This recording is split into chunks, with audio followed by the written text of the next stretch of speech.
This term got coined, I believe, by the military and then got popularized by Harvard of VUCA. VUCA standing for volatile, uncertain, complex, and ambiguous. The fact that the world is getting so complicated. I always use the example if you have children parenting. When I was parented, there was not as much complexity as it is now. You need like 60-page PowerPoints to figure out what you can and can't bring to school, the things you can and can't say, the words you can't use, the ways you can't act. It has gotten so complicated. The idea of every company we have met in every organization globally falls in one of two buckets. You're either being disrupted or you're a disruptor. And if you're not sure which side you fall in, I'll tell you which side you fall in. You're being disrupted. And this is a theme we've heard everywhere. It's coming everywhere. And so there's another individual we met just last week, Tuesday, when we were at JP Chase training their leaders, a guy by the name of Roger Martin. Now, JP Chase is amongst the Fortune 500 companies of the world. In fact, they're Fortune 23. So any expert money can buy JP Chase to train their top 20 leaders, they're bringing them in. So General Odiermo is a consultant for Chase. So is this guy, Roger Martin, who wrote a book, partnered with A.G. Lafley, who's the former CEO of Procter & Gamble. They went and studied CEOs and companies, and what they found was that companies have outgrown traditional management, because this is how companies used to run. CEOs worried most of other big companies. Procter & Gamble worried about other big companies like them. GM worried about Ford and Chrysler, and that's the way they operated. At the same time, what they produced was products and services. So products and services, or some form, is what they produced, and strategy changed every 1 to 5 years. You hear about the 5-year plan, the 1-year plan. So this is the way the world has been working. When they went and spent time studying organizations and everything they brought, and Roger Martin's one of the experts in how to build winning strategy, CEOs worry of something totally different today. 2 kids in a garage.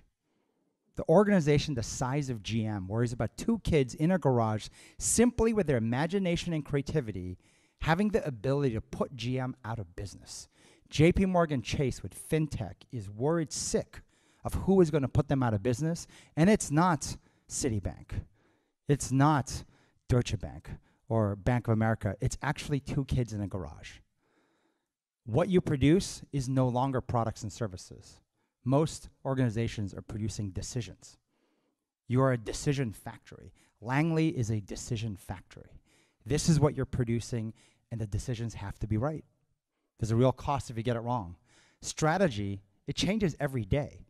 When you make strategy, you have assumptions, you have rationale, you have logic that goes into it, but the assumptions that you make, they're changing all the time. And if you don't check in with those assumptions, you'll see oftentimes you write a strategic plan for a year, for 5 years, it's obsolete the day you launch it the very next day. So this is how the world is changing. But I'm going to talk just about you, about leading yourself. And the idea is that if you want to be a better leader for your organization, you have to start with yourself. It's just like in parenting. If you want to be a better parent, like I want to be a better mom, if I'm not better as an individual and I don't upgrade myself, I'm not going to be a great mom, and I won't be as good of a parent as I want to be. It's like the oxygen mask theory in the plane. They say put the oxygen mask on yourself before you help others. This is about putting the oxygen mask on for you. So as much responsibility as you have and stress and all of that you have, if you could just put that aside for 30 minutes. So about 30 minutes. I'll usually stick to the 30 minutes to just kind of be selfish and think about yourself. I'm going to start with this image that I love and this formula that we got from the military. Love it. Performance equals your potential minus your impediments. So just like a car, the potential is the gas, the brake are your impediments. So impediments being weaknesses, development areas, your potentials, all your strengths, what you're good at. We are so good at talking about what we're good at. That's what we love to talk about, right? Our potential, meeting our potential. But just like in a car, if your foot is on the gas, pressing on your potential, which you should absolutely do, but your other foot is on the brake, no matter how hard you step on that gas, the car is not going to move. And every time I present this, I don't know what this is called. I call it like smoking out, sort of like burning out. It's just not good.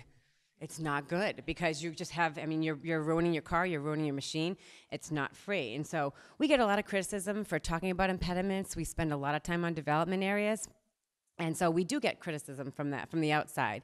But it's because we are so good at talking about potential, and we press on that lever, we press on the gas. But like I said, even if you could just reduce your foot, the pressure on the brake a little bit, you will see more performance.